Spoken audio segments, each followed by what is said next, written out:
Assalamualaikum warahmatullahi wabarakatuh. Salam sejahtera untuk kita semua. Pada video kali ini saya akan mempresentasikan hasil dari tugas yang diberikan pada mata kuliah Geomorfologi Umum. Sebelumnya saya ucapkan terima kasih kepada dosen pengampu mata kuliah ini, yaitu Ibu Fitria Mustika, SPD MPD, yang telah mendidik dan membimbing kami dalam mata kuliah ini. Langsung saja, judul materi yang akan saya sampaikan adalah mengenai bentuk-bentuk lahan. Nah, apa saja dan bagaimana bentuk lahan itu? Mari kita simak penjelasan berikut ini. Yang pertama, pengertian lahan.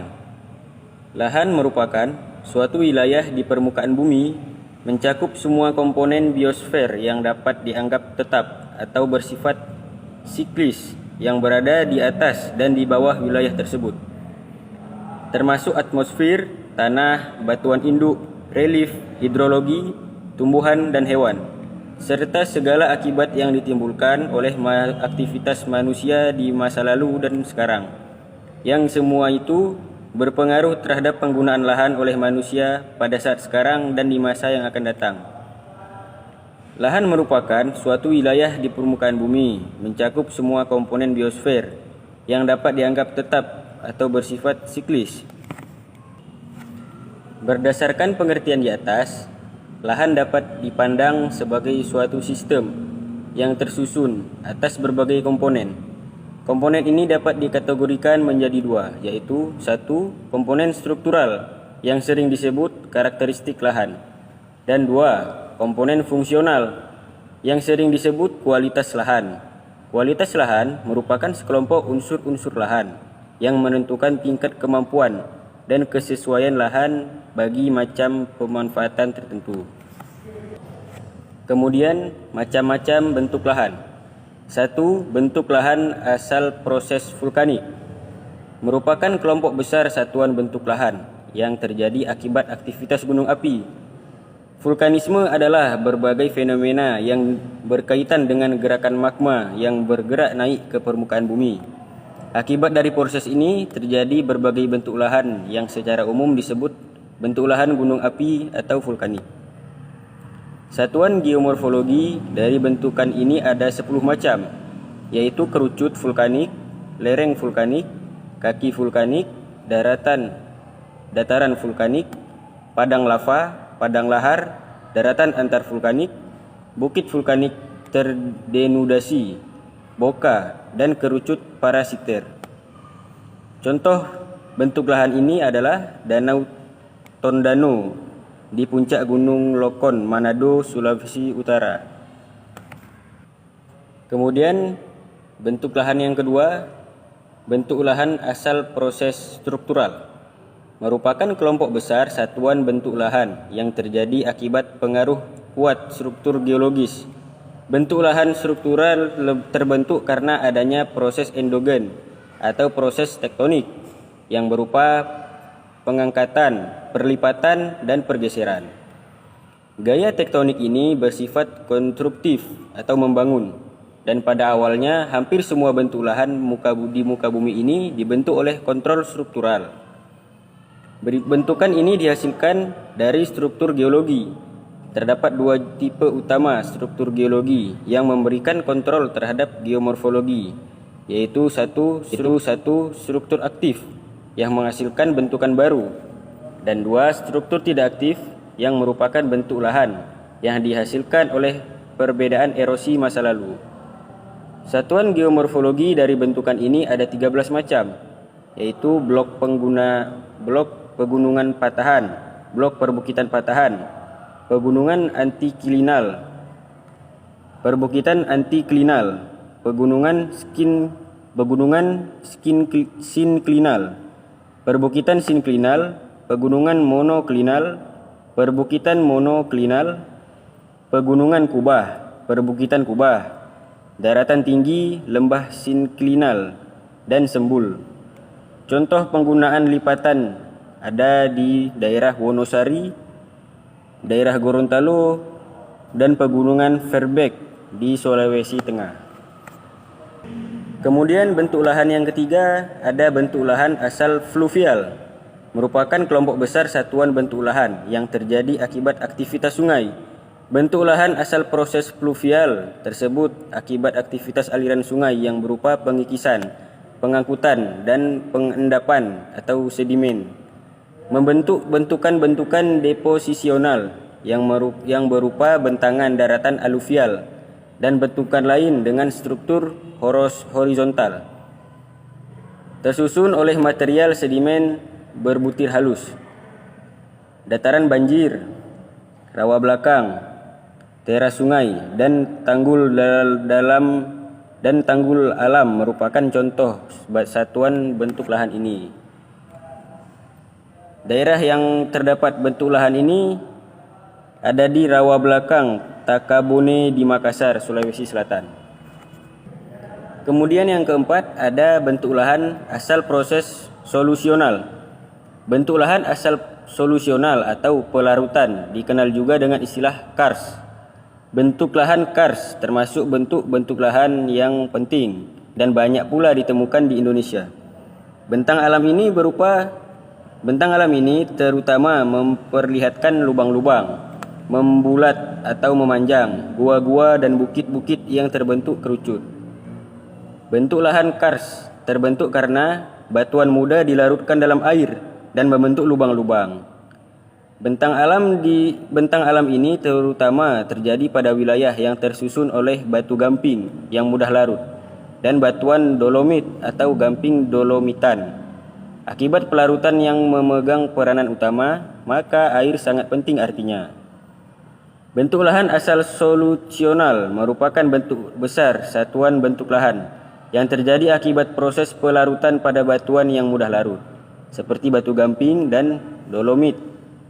Kars menara, kars kerucut, dolin, ufala, polye, goa kars, dan lokva merupakan contoh bentuk lahan ini. Bentuk lahan ini terdapat di daerah Gua Leang-Leang di Makassar, Sulawesi Selatan. Dan yang kelima ada bentuk lahan asal proses denudasional, merupakan kelompok besar satuan bentuk lahan yang terjadi akibat proses degradasi seperti longsor dan erosi. Proses denudasional atau penelanjangan merupakan kesatuan dari proses pelapukan gerakan tanah erosi dan kemudian diakhiri proses pengendapan. Semua proses pada batuan baik secara fisik maupun kimia dan biologi sehingga batuan menjadi desintegrasi dan dekomposisi. Bentukan ini terbentuk oleh proses di dalamnya terdapat dua proses, yaitu satu proses agradasi dan dua proses degradasi. Proses agradasi adalah berbagai proses sedimentasi dan pembentukan lahan baru sebagai material bumi. Sedangkan proses degradasi adalah proses yang paling dominan yang terjadi. Satuan geomorfologi dari bentukan ini ada 8, yaitu pegunungan terkikis, perbukitan terkikis, bukit sisa, bukit terisolasi, daratan nyaris, lereng kaki, pegunungan atau perbukitan dengan gerakan massa batuan dan lahan rusak. Yang keenam ada bentuk lahan asal proses eolin, merupakan kelompok besar satuan bentuk lahan yang terjadi akibat proses angin. Bentuk lahan proses eolin dapat terbentuk dengan baik jika memiliki persyaratan sebagai berikut. 1. Tersedia material berukuran pasir halus hingga pasir kasar dengan jumlah yang banyak. 2. Adanya periode kering dan panjang yang tegas. 3. Adanya angin yang mampu mengangkut dan mengendapkan bahan pasir tersebut.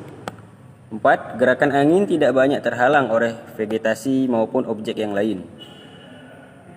Endapan oleh angin terbentuk oleh adanya pengikisan, pengangkutan, dan pengendapan bahan-bahan tidak kompak oleh angin.